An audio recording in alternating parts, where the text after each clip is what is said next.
اور قرآن و سنت سے بھی اس انداز میں گفتگو کروں گا کہ جو وہ چیزیں بیان کروں گا جو مشترک ہیں شیعہ و سنی کے درمیان، تاکہ اگر میری قوم کا بچہ کسی جگہ پر یہی میری گفتگو نقل کرے کسی کے سامنے تو اسے شرمندگی نہ ہو، بلکہ وہ سر اٹھا کر کہہ سکے کہ ہم سیدہ کے دروازے پہ پلے ہیں۔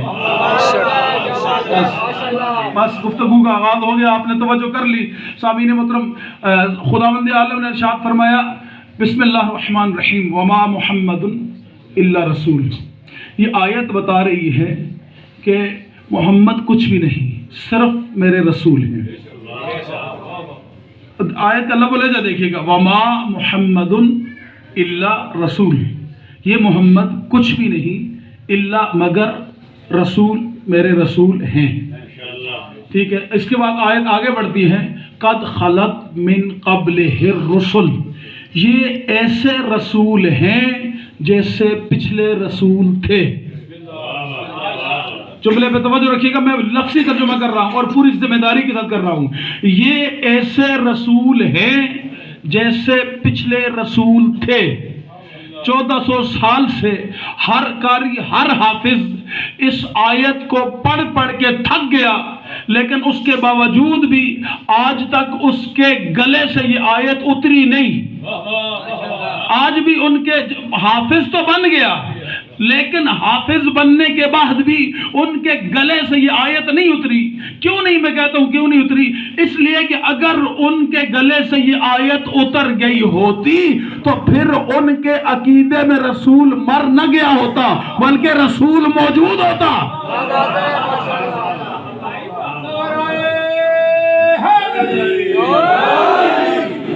اللہ کہہ رہے رسول ہیں، اور پھر اللہ مقایسہ کر رہا ہے، پچھلے رسول تھے لیکن یہ اللہ کا محبوب کے متعلق خدا نے کہا یہ ہیں۔ یہاں تک اگر میرے ساتھ آپ نے دیا، اب میں جملے کو بدل رہا ہوں۔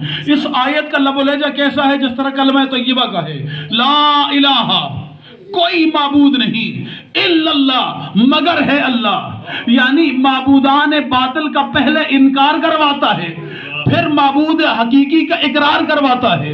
بالکل اسی طرح اس آیت میں اللہ نے پہلے ذات کی نفی کی ہے اور عہدے کا احیاء کیا ہے۔ میں نے اس بہت سوچا پروردگار وجہ کیا ہے؟ کہا پہلے آیت کا شان نزول پڑھ، یہ آیت نازل کب ہوئی تھی؟ اب میں نے تمام اہل سنت و تشیع کی جتنی تفسیریں تھیں ساری تفسیریں اٹھائیں، تفسیروں میں جو اس نتیجے پہ پہنچا کہ یہ آیت اس وقت نازل ہوئی تھی جب جنگ احد میں گمسان کی جنگ چل رہی تھی اور شیطان نے صدا بلند کی تھی، قد قتل محمد۔ اب جن کو ذہن میں قد قتل محمد کی صدا پڑی اور ان کے عقیدہ میں محمد ابن عبداللہ تھا، وہ میدان چھوڑ کے بھاگ گئے، اور جن کے عقیدے میں محمد الرسول اللہ تھا وہ اپنی جان رسول پہ فدا کرنے لگے۔ یعنی اس کا مطلب ہے دو طبقے تھے، ایک محمد ابن عبداللہ ماننے والے تھے، ایک محمد الرسول اللہ ماننے والے تھے۔ بس اللہ نے اس جنگ میں فرق بتایا ہمیں کہ جو محمد الرسول اللہ مانے گا، جب رسول اللہ مان لیا تو پھر دنیا ادھر کی ادھر ہو جائے وہ رسالت کا دروازہ نہیں چھوڑے گا، لیکن اگر محمد ابن عبداللہ مانا تو جب تکلیف پڑے گی وہ محمد کو تنہا چھوڑ کے چلا جائے گا۔ اس لیے میں اللہ ذات کی نفی کر رہا ہوں اور عہدے کا احیاء کر کے تمہیں بتا رہا ہوں، میرے محبوب کی ذات کو نہیں ماننا، میرے محبوب کی بات کو ماننا ہے۔ اللہ اکبر، یا رسول اللہ، یا اللہم صلی علی محمد وآل محمد۔ فرمایا قد خلت من قبلہ الرسل، اس جیسے پچھلے رسول تھے۔ اس کے بعد خدا سوال کر رہا ہے، افإن مات، اگر یہ تمہارے درمیان نہ رہیں، او قتل انقلبتم، یا ان کو قتل کر دیا جائے، انقلبتم علی اعقابکم، کیا تم الٹے پاؤں پھر جاؤ گے؟ مفتی تقی عثمانی نے اس کا یہ معنی نہیں کیا۔ مفتی تقی عثمانی نے جو معنی کیا ہے وہ کیا تم ایڑیوں کے بل پھر جاؤ گے؟ الٹے پاؤں پھرنے میں اور ایڑیوں کے بل پھرنے میں فرق ہے. کیا فرق ہے؟ ایڑیوں کے بل پھیرا نہیں جاتا، بھاگا جاتا ہے. پتہ نہیں میں جملہ کیا سمجھا پایا. ایڑیوں کے بل پھیرا نہیں جاتا، ایڑیوں کے بل بھاگا جاتا ہے. یعنی ان کا یہ لفظ ایڑی استعمال کرنا اس بات کی دلیل ہے کہ جو پھرنے والے تھے وہ اتنے جلدی پھرنے والے تھے کہ وہ بھاگنا چاہتے تھے. یہ دیوبند کا عالم دین ہے مفتی تقی عثمانی، اس نے ترجمہ کیا کیا تم ایڑیوں کے بل پھر جاؤ گے؟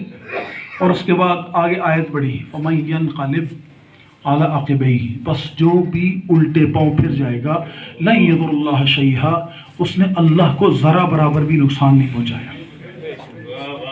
سَيَجْزِي اللَّهُ الشَّاكِرِينَ، لیکن جان لو کہ جزا اللہ صرف شکر کرنے والوں کو عطا کرتا ہے، نہ شکروں کو اللہ جزا نہیں دیتا. یہ پوری آیت تھی. اب میں اس آیت میں میرے مطلب کا جو ہے وہ پہلا جملہ ہے وَمَا مُحَمَّدٌ إِلَّا رَسُولٌ، یعنی اب اس آیت سے یہ طے ہو گیا کہ ہم نے محمد ابن عبداللہ نہیں ماننا، محمد الرسول اللہ ماننا ہے.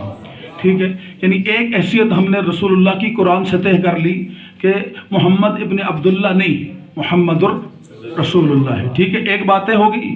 اس کے بعد آگے بڑھتے ہیں سورہ مبارکہ اعراف آیت کا نمبر 157.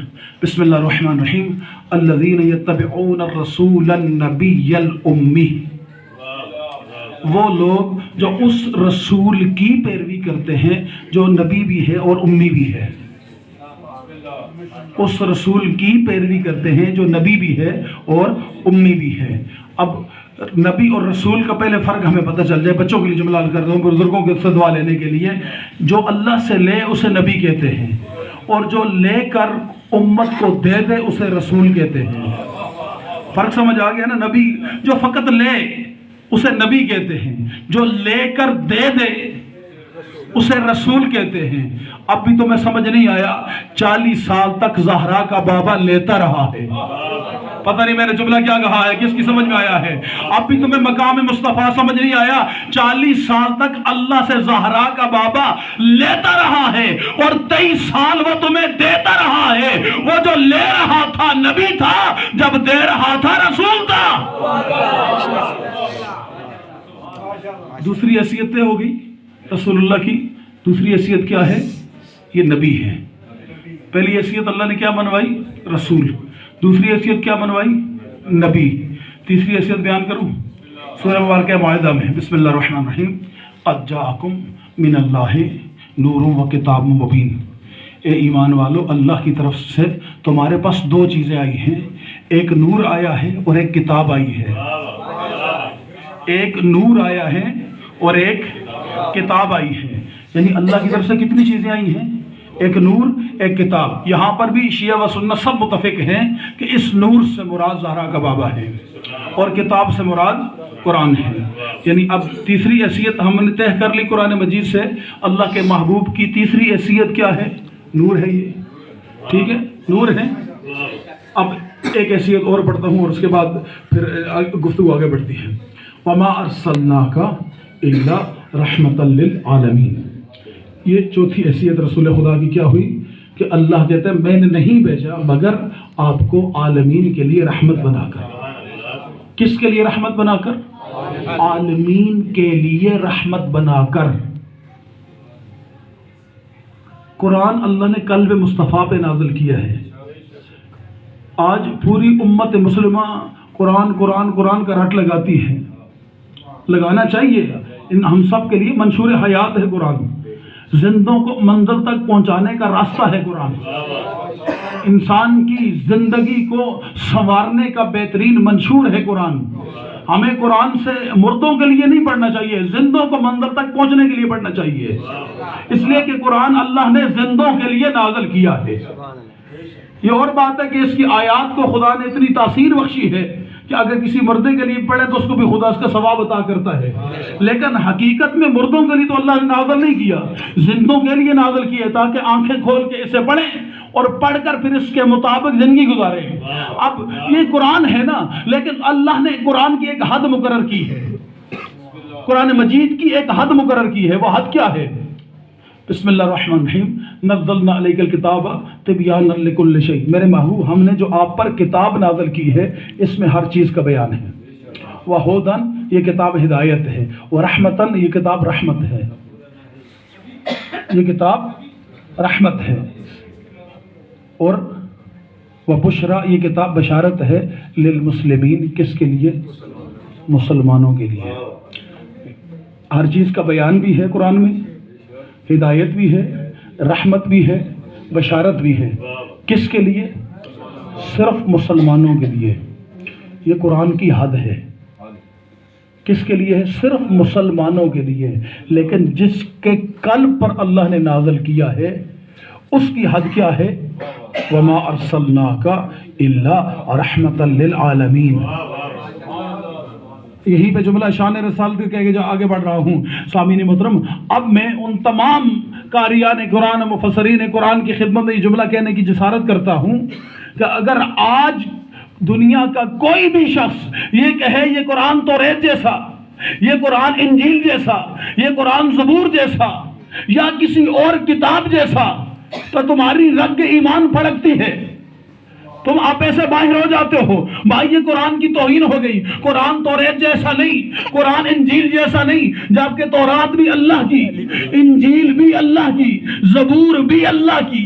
ارے اللہ کی طرف سے آنے والی کتاب ہو کر بھی قرآن اس کتاب جیسا نہیں، جبکہ قرآن کی حد یہ ہے کہ قرآن کی حد صرف مسلمان ہے، یہ بات صرف مسلمانوں کی حد تک کرتا ہے، اور جس کو اللہ نے رحمت للعالمین بنا کے بھیجا ہے، جو اس کے قلب پر کتاب نازل ہونے والی ہے، اگر وہ کتاب کسی اور کتاب جیسی نہیں ہو سکتی تو جس کے قلب پر نازل کی ہے وہ کسی ملا جیسا کیسے ہو سکتا ہے؟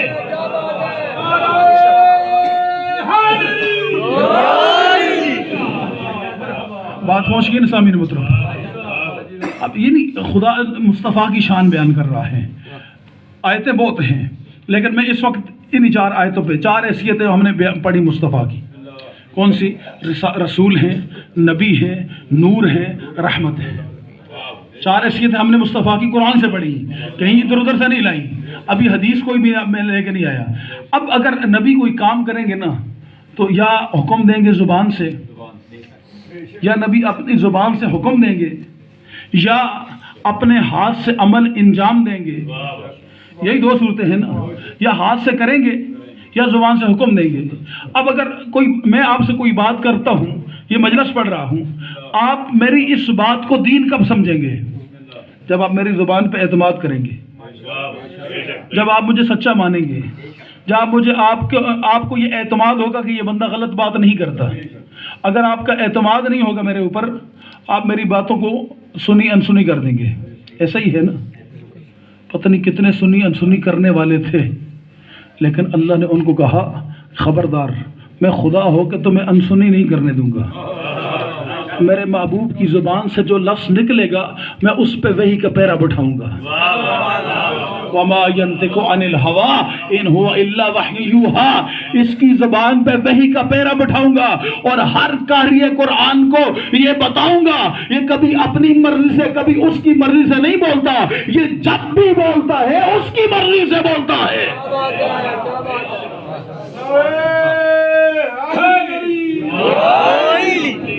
یہ جب بھی بولتا ہے اپنی مرضی سے نہیں بولتا، یہ جب بھی بولتا ہے اس کی مرضی سے بولتا ہے۔ اب میں پروردگار کہنے کی کیا ضرورت تھی؟ کہا تاکہ لوگوں کو میرے محبوب کی زبان پہ کامل اطمینان رہے کہ جو لفظ اس کی زبان سے نکلا ہے مرضی سے نہیں کہا، خواہش سے نہیں کہا، شفقت پدری سے نہیں کہا،